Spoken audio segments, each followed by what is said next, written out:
Salut. Je vous ai manqué. Waouh. On est en 2025. 9 ans après que j'ai arrêté cette chaîne. 5 ans après ma dernière vidéo, puisque j'en avais sorti une en 2020 qui était... En fait, un truc qui devait sortir beaucoup plus tôt puis qui n'était jamais sorti. On va construire ça. Et on va parler en même temps, je vais vous expliquer ce qui se passe. De toute façon, je pense que le titre... Je pense que j'ai déjà donné pas mal d'indices dans le titre. Je sais pas ce que j'ai mis comme titre. On va construire ça. Alors, ce set, j'expliquerai pourquoi j'ai choisi ça plus tard. Mais tout d'abord, ça va. Comment ils vont? Je sais pas qui regardera cette vidéo parce que, enfin, qui est encore en fait abonné à ma chaîne, à cette chaîne, à Rex du 33. Parce que ça fait 9 ans quoi. Et même si les gens ne se sont pas désabonnés, ils ont sans doute changé de compte YouTube pour le quotidien, etc. J'ai créé une nouvelle chaîne YouTube. Ça s'appelle Oui c'est été.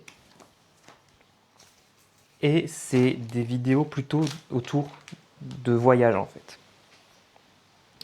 Des vlogs à l'ancienne, lents, caméra à la main.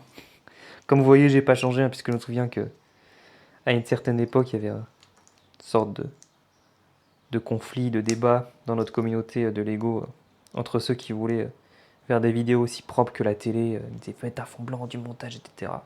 Et moi qui forçais dans l'autre sens, qui disais non, faut que ça reste un petit peu artisanal. Mais c'est une chaîne, je fais ça pour l'instant, du voyage, ce que je veux dire, mais je peux parler de tout et de rien dessus. Et notamment, je sors en même temps que cette vidéo-là de construction qui sort sur la chaîne Rex33. Je sors une vidéo qui est en fait la review de ce set-là, exactement dans le même style que ce que je faisais à l'époque. En fait, je veux faire un lien. Je veux que ma nouvelle chaîne que j'ai créée soit la continuité de ma chaîne Rex33. Donc c'est pour ça en fait, je fais cette double vidéo. Ici, on parle, on discute. Et puis la vraie review est sur l'autre. Les deux vidéos sont liées, comme ça les deux chaînes sont liées. Pourquoi du coup est-ce que mes nouvelles vidéos, je les sors pas sur cette chaîne, si je veux que ce soit une nouvelle chaîne? En fait, c'est que ça fait tellement longtemps. Ça fait 9 ans que j'ai arrêté. Avec 33. Et le truc, c'est qu'il y a... J'ai remarqué en provenant sur YouTube, parce que moi je vis sur YouTube, je regarde tellement de trucs, de vidéos sur YouTube tout le temps, qu'en fait c'était normal que j'y revienne, que je recommence de faire des vidéos à un moment donné. Hein. Je me suis toujours senti le fait d'appartenir à cette plateforme, peut-être parce que j'ai commencé à créer des vidéos dessus quand j'avais 13 ans. J'ai jamais vraiment eu l'impression de quitter cette chaîne, de quitter cette plateforme, je veux dire. Mais ce que je veux dire, oui, c'est qu'en fait, ça m'arrive très souvent de découvrir des nouvelles chaînes, et puis des fois je les suis, des fois je les suis pas, en fonction de si ça m'intéresse ou pas.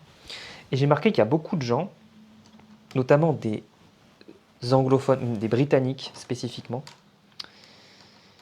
qui, donc de ma génération, de notre génération aussi, puisque je pars du principe que je parle à mes anciens abonnés, on verra bien qui est là et qui est pas là. Beaucoup de gens de notre génération qui faisaient des vidéos quand ils étaient ados comme nous, sur un sujet spécifique, nous c'était les Lego, mais ça pouvait être sur n'importe quoi, et qui, au moment de... en fait, petit à petit, en vieillissant, ont adapté en fait, ce qu'ils faisaient. C'est-à-dire, s'ils ont voulu, quand ils ont commencé à faire des études, ont peut-être passé sur un truc plus vlog, études, machin, et quand ils ont des nouvelles passions, commencé à parler de leurs nouvelles passions. Et ce qui fait qu'en fait, on les a vus réellement évoluer petit à petit, et que leur audience est sans doute... alors attends, comment ça se met ce truc? Ça a l'air très bizarre. Putain, ils ont inventé des nouvelles pièces depuis notre époque, ça je vous le dis. Ok, c'est bon. Et ouais, leur audience a évolué avec eux. Et ce qui fait qu'ils sont partis de leur chaîne ultra spécifique, qui aurait pu être sur les Lego quand ils étaient plus jeunes. Et puis maintenant, c'est un truc plus sur leur vie, sur machin. Et moi, je m'en veux de pas avoir fait ça. Mes passions ont beaucoup évolué depuis ce temps et j'aurais pu en fait tout garder sur la même chaîne. Et je sais pas si vous vous souvenez, Vers 2015-2016, vers la fin de ma chaîne Regus 33, j'ai lancé une autre chaîne YouTube qui s'appelait Ellipse électronique. Et je voulais parler d'informatique. Et avec le recul, je me dis j'aurais dû faire ça sur la chaîne Regus 33, quitte à changer le pseudo, tout en continuant les Lego, etc. etc. Mais pourquoi j'ai fait ça? C'est parce qu'en fait, j'ai pensé à cette époque-là que je pouvais faire les deux en parallèle, en fait. Ce qui était complètement impossible. Déjà parce que, en fait, j'ai arrêté les Lego par... Alors j'ai eu un petit manque d'intérêt, en fait, en vieillissant. Mais en fait, au niveau manque d'intérêt de créer mes propres constructions, de créer des mocks. Mais j'ai toujours aimé avoir des sets, les construire, etc., les exposer, etc., etc. Mais du coup, je pouvais pas faire une chaîne YouTube de Lego Rex 33 uniquement sur ça, parce que ça coûtait beaucoup trop cher, parce que j'avais pas du tout de place chez moi pour les mettre après, et aussi parce que j'avais moins de temps. Et faire en même temps cette nouvelle chaîne-là, certes, ça me permettait sur le moment de faire plus de vidéos, de faire une vidéo par semaine, mais ça m'a très très vite désintéressé. Et donc j'ai créé cette nouvelle chaîne en me disant que je pourrais faire les deux en même temps. Finalement, j'ai fait aucun des deux. Parce que d'ailleurs, ce projet de nouvelle chaîne que je fais, c'est pas du tout nouveau, ça date pas de 2025. Ça date, je crois, mais dès que j'ai arrêté ma deuxième chaîne, Ellipse électronique, j'ai voulu créer une nouvelle chaîne sur les transports en commun. J'aime beaucoup les transports en commun. Et à cette époque-là, je suis encore d'ailleurs, Jeffrey Marshall, c'est un londonien qui est peut-être le youtubeur de train le plus connu du monde, peut-être. Et comment ça se met ce truc? Et c'est lui qui m'a donné vraiment envie de ça, de faire des vidéos sur les transports en commun. Mais le truc, c'est que lui, il habite à Londres. Donc il y a énormément de choses en fait sur les transports en commun de Londres. Parce qu'il y a déjà, il y en a plein de transports en commun, puis il y a une histoire, etc. Bon, moi j'habitais à Bordeaux à l'époque, donc à part prendre le tram, c'était assez limité, quoi. Après ça, on a fait ça déjà. Sachet 2. Après ça, j'ai acheté un fourgon, un van que j'ai aménagé. Et je me suis dit que j'allais faire des vidéos sur mes voyages en van. Parce que j'étais beaucoup influencé par ça à ce moment-là. Il y en avait beaucoup sur YouTube, beaucoup plus que maintenant. C'est un peu calmé, je trouve, le truc sur le voyage en van. Et je regardais ces vidéos-là, et je pensais que c'était pour moi, ça allait me plaire, etc., etc., etc. J'ai acheté un van, je l'ai aménagé, et j'ai jamais commencé cette chaîne YouTube parce qu'en fait, j'ai jamais commencé à voyager de cette manière-là. Il y a eu le Covid, il y a eu plein de choses qui ont retardé, mais surtout, je me suis rendu compte qu'en fait, vivre comme ça, sur la route, c'était pas fait pour moi. Alors, j'ai fait des voyages, j'ai fait des road trips avec, beaucoup moins que ce que je pensais. Mais le plus long que j'ai fait, c'était 2 semaines ininterrompues, l'été dernier. Et à part ça, avant, j'avais fait 1 semaine une fois, quand j'ai démissionné de mon ancien boulot en 2021. Avant de commencer mon boulot actuel, du coup, j'avais 1 mois et demi de vacances, entre guillemets, entre les deux. Et ouais, j'ai fait un voyage, un tour de France, entre guillemets. En fait, je suis allé chez des potes que je connaissais un peu partout en France, et de la famille. Mais c'était 1 semaine, et puis je dormais pas vraiment j'ai dormi quelques nuits dans mon van aussi, mais je dormais aussi chez les gens. Non, mais tout ça pour dire que je me suis rendu compte qu'en fait, cette vie-là, ça pouvait me plaire temporairement, quoi, 1 semaine par-ci par-là. Mais pas pour faire ça tout le temps, quoi, et pas pour faire une chaîne spécifiquement sur ça. Je me suis rendu compte qu'en fait, pour le voyage, j'aimais bien les trains et les hôtels. Et donc voilà, ça nous amène à l'année dernière, en fait, où je me suis dit, ok, il faut absolument que je... Enfin, où je me suis dit, voilà, c'est le moment, je refais une chaîne YouTube, etc. etc. Et j'ai eu une nouvelle influence, qui est cette fois-ci Steve Marsh, un YouTuber de voyage écossais, qui fait donc des vidéos dans le style que j'ai décrit, dans le style que j'aime beaucoup, c'est-à-dire caméra à la main, on se promène, etc. Peu de montage, peu de musique, surtout les bruits ambiants quand on se promène, machin. Et que j'aime vraiment, vraiment beaucoup ce style. J'ai pas trouvé de chaîne YouTube qui propose ça. J'ai trouvé plusieurs chaînes en anglais qui proposent ça, que des britanniques. Et je pense que c'est des gens ouais, qui ont été inspirés par Steve Marsh, en fait, tout comme moi.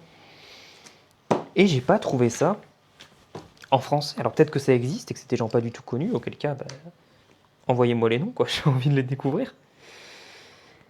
Mais je trouve que ça manque vraiment sur YouTube. Et donc c'est ce que je fais actuellement. J'ai vu une vidéo YouTube il n'y a pas longtemps d'une fille qui fait des... Je suis tombé sur sa chaîne par hasard. Elle fait des vlogs, machin, voyages. Et un de ces voyages, road trip dans le Pays Basque, en van. Ça m'a vachement intéressé parce que j'aime bien le Pays Basque, parce que j'aime bien le voyage en van, malgré ce que j'ai dit. J'aime bien quand c'est les autres, en fait, j'aime bien regarder. Et mais juste le style de montage est beaucoup trop dynamique. Elle est en permanence en train de parler ou de mettre de la musique, ou des fois de parler en mettant de la musique, et ça coupe, et ça, etc., etc., etc. Et elle essaie de faire tenir genre une semaine en quoi 30 minutes de vidéo. Alors que moi j'aurais fait plusieurs vidéos, et franchement c'est trop... J'ai grillé une étape là je crois pour le Lego. Ouais, pour ce... Alors ça dépend. Certaines vidéos pour moi nécessitent en fait un montage comme ça. Mais pour un truc plutôt en van, voyage en van, etc., genre un truc plus posé, plus calme. Et je trouve voilà, que ce style de vidéo plus calme, ça manque sur YouTube. Je pense qu'il y a un public pour ça en fait.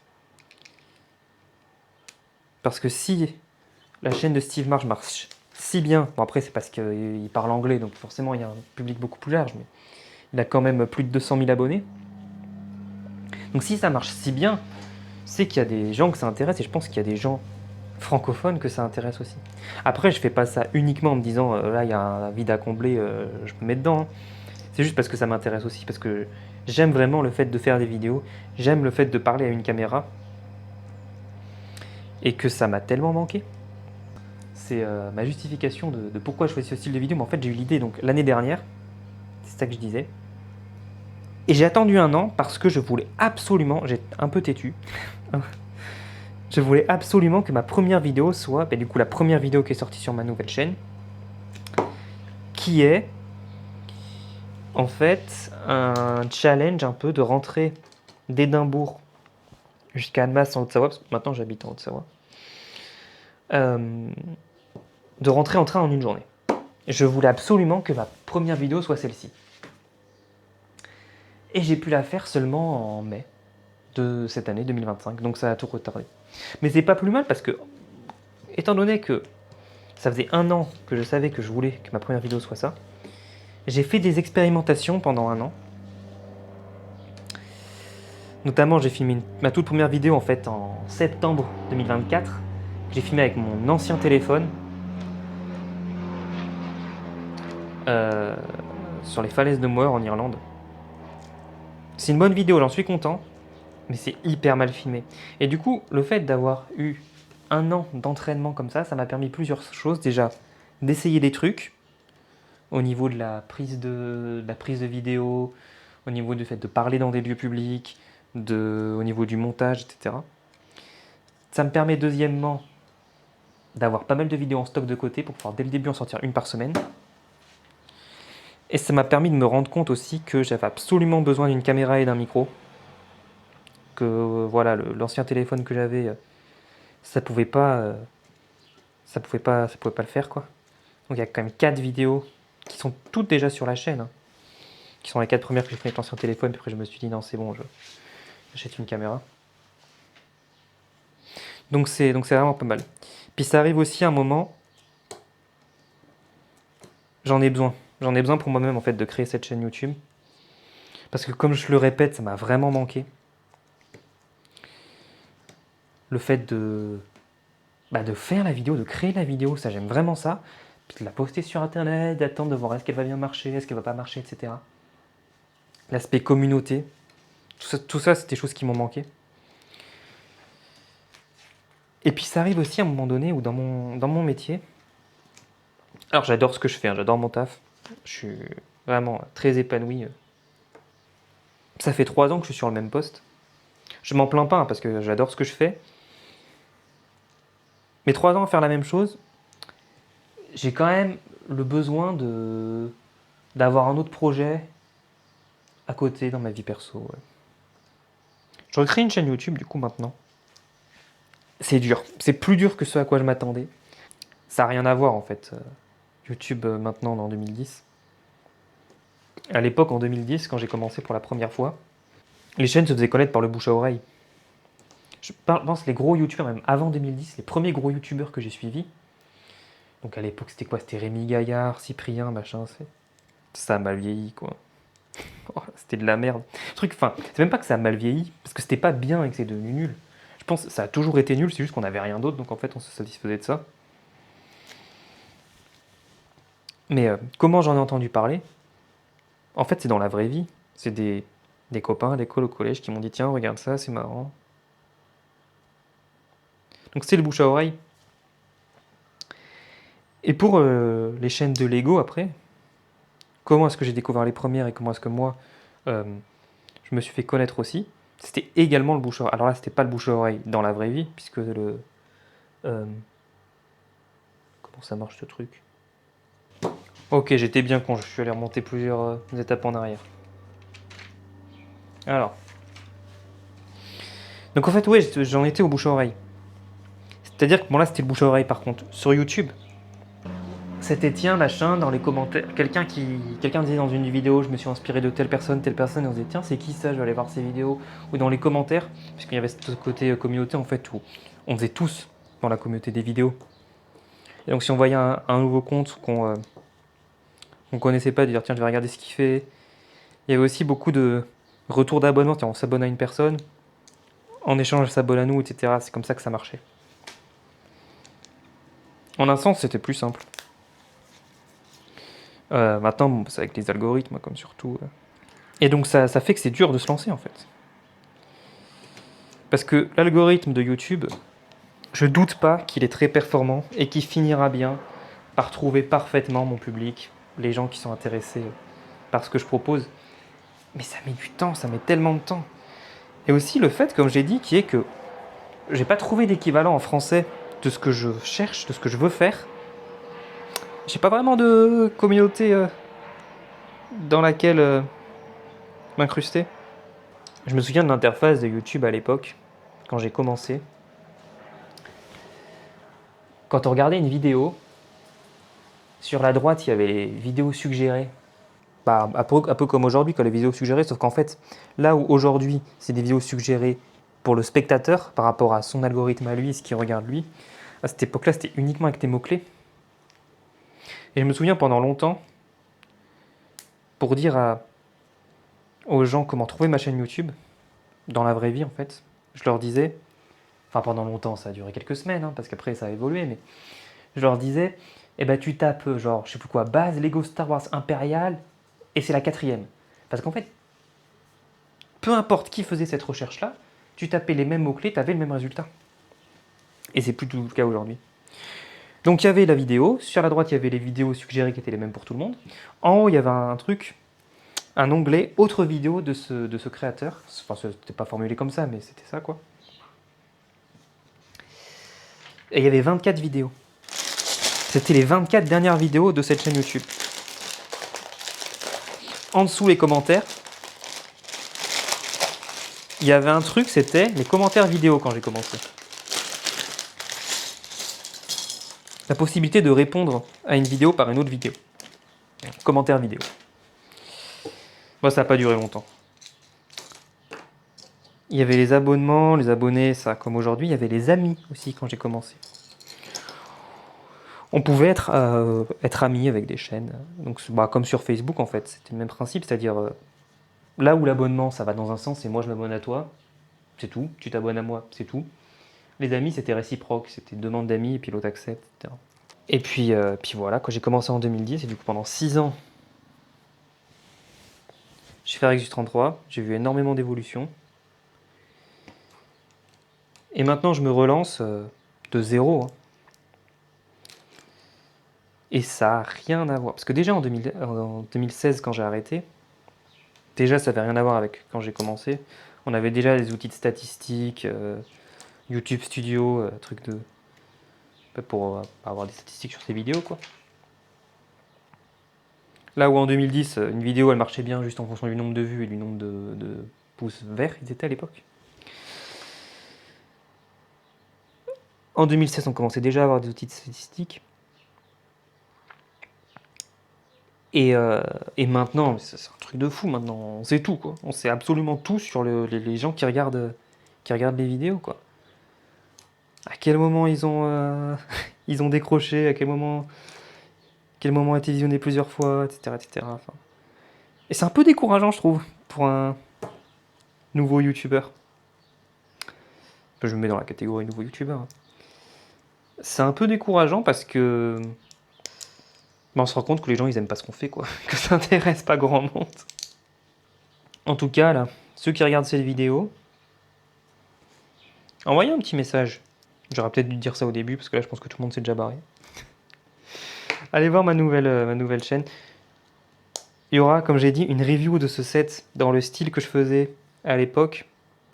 Donc allez voir la review de ce set. Et puis de toute façon, à la fin de la review, je renverrai vers une autre vidéo de ma nouvelle chaîne plus propre à... Enfin, qui représente plus ce que je fais aujourd'hui en fait sur ma nouvelle chaîne. Abonnez-vous si ça vous intéresse. Uniquement si ça vous intéresse. Par contre, envoyez un petit message, envoyez un petit commentaire sur la nouvelle chaîne. Dites-moi que vous venez d'ici. Ça va me faire plaisir de parler avec des personnes de l'ancienne communauté. Même si vous avez changé de pseudo, qu'est-ce qu'on s'en fout, franchement. Ça va faire plaisir de se retrouver. Je sais pas du tout qui tombera sur cette vidéo, parce que moi j'ai changé. J'ai changé 4 fois en fait de compte YouTube. Ce qui fait que mes anciens abonnements de l'époque, je me suis pas désabonné en fait. La chaîne Rexus 33 est toujours abonnée à toutes ces personnes que je suivais à l'époque. Mais juste, c'est plus le compte que j'utilise. Ce qui fait que s'ils se mettent à sortir une vidéo de nulle part comme ce que je fais maintenant, en fait, je tomberai pas dessus. Ça fait déjà une demi-heure cette vidéo-là. Je pensais pas que ça allait durer aussi longtemps. Et du coup, comme je parle en même temps, je construis super lentement ce set. Et donc ça dure encore plus longtemps. Dès que j'ai eu l'idée de créer ma nouvelle chaîne YouTube, je me suis dit, je vais faire une vidéo pour lier les deux chaînes, ce que je fais actuellement en fait. Et ce sera un set Lego Star Wars. Et puis après, j'ai trouvé ce set et je me suis dit, c'est parfait, c'est le set parfait. Et je me suis dit, je vais vraiment le faire et tout, j'étais vraiment motivé. Puis après, au dernier moment, je me suis dit, ouais, est-ce que je le fais? Ça va faire bizarre sur ma nouvelle chaîne. Puis en plus, j'ai peu d'abonnés. J'ai 10 abonnés sur ma nouvelle chaîne. Mais en fait, je considère que j'en ai... Est-ce que j'en ai zéro? Enfin, sur les 10 abonnés, il y en a 8. Je sais qui c'est des gens que je connais dans la vraie vie, en fait, qui se sont abonnés parce qu'ils me connaissent. Ce qui fait que je considère que ce n'est pas vraiment des vrais abonnés, parce qu'ils ne sont pas abonnés parce que les vidéos que je fais leur plaisent, mais pas pour me faire plaisir. Quoi. Ou peut-être que ça leur plaît aussi, mais c'est pas des gens qui sont tombés sur ma chaîne par hasard. Donc 8 sur 10. Et les deux autres, je sais pas en fait. Je sais pas si c'est des gens que je connais ou pas. Donc je vais partir du principe que oui. Donc je considère que j'ai toujours 0 abonnés, même si j'en ai 10. Du coup, je me suis dit, mais en fait, oui, enfin, je peux sortir une vidéo de Lego, il va se passer quoi? Encore moins de gens vont me suivre, alors qu'il y a déjà personne qui me suit. Mais j'ai quand même un petit peu changé un petit peu mon planning de sortie de vidéo, sortie du coup un petit peu plus tard que prévu. Waouh. Je sais pas si parmi les gens qui regardent là, Il y en a qui ont aussi acheté ce set, pareil que moi, pour la nostalgie, et qui avaient l'original à l'époque. Mais... Ah, attends, c'est un nouveau truc de lance-missile, en mettant sur le côté, comme ça. C'est incroyable. Non, mais ce que je veux dire, c'est ouais, il fait beaucoup plus solide que l'original. Truc de fou. Et le nouveau Stormtrooper aussi, les détails qu'ils ont. Truc de fou, hein. Enfin, voilà. Bon, j'ai monté le premier. Je vais monter le deuxième tout seul dans mon coin. On se retrouve sur ma nouvelle chaîne pour la review. Envoyez un petit commentaire. Ça me ferait vraiment super plaisir de reparler avec vous, avec n'importe qui en fait de la communauté de l'époque. Et puis allez voir sur mes anciennes vidéos aussi. Je suis sûr que vous trouverez quelque chose d'intéressant. Et puis restez attentifs parce que Rallye 103, j'ai arrêté ça en 2016. J'ai sorti une vidéo de nulle part en 2020. Je ressors une vidéo de nulle part en 2025. Il pourrait y avoir d'autres vidéos qui sortent de nulle part sur cette chaîne aussi. Même si maintenant que j'ai la nouvelle chaîne, j'y crois pas trop. Mais on sait jamais. Allez, salut!